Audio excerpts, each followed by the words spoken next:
সালামু আলাইকুম রহমতুল্লাহ। মাননীয় প্রধানমন্ত্রী সাথে বাংলাদেশের অর্থমন্ত্রী বাইফুত পাপ্পা কথা যা হওয়া পরে হয়ে দিয়ে দাবি দেওয়া যা দিয়া পরে দিয়ে দিয়ে কিন্তু যা চাই ইয়া তোর বেশি দিলে কি আপত্তি আছে না? ঠিক আছে।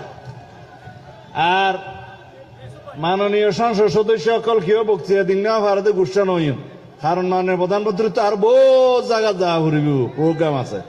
আইও কথা নহইতেও চাইলাম তে হদে তুমি সিটাঙ্গে মানুষ দিও নহইলে তুই তারা গুসু একতার লাই এডে পর্যটন স্পট খোয়াকা ভার পর্যটন স্পটও কি দেন না লবণের ন্যায্য মূল্য পাওয়া শুরু করছে ইনশাআল্লাহ। মাননীয় প্রধানমন্ত্রী অচিরেই ঘোষণা করিব ন্যূনতম দাম চাষি হলো 70 পাইব আন্দাজ করি তেজ্য মানলা।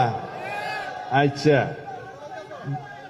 বাদ বাকি বেরিবাদর মন্ত্রী সহ বেগ কোনরে এটা বাঁশখালী আইয়ে পরিমাপ করি বললে ইঞ্জিনিয়ার আই বললে আর দিম আজিয়া মাপ করন সময় নাই। বাঁশখালীর উন্নয়ন যা যা করা পরে মাননীয় প্রধানমন্ত্রী করিব।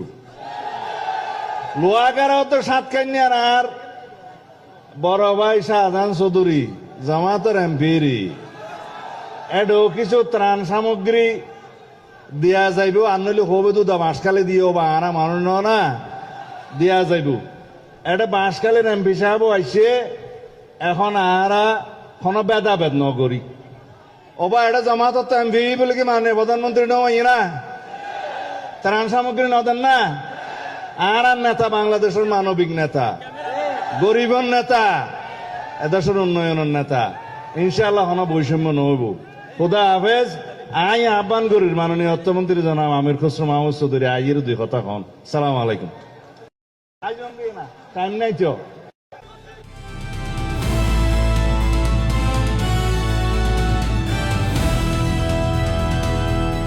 দিনাজপুর টিভি, মানুষের জীবনের কথা বলে।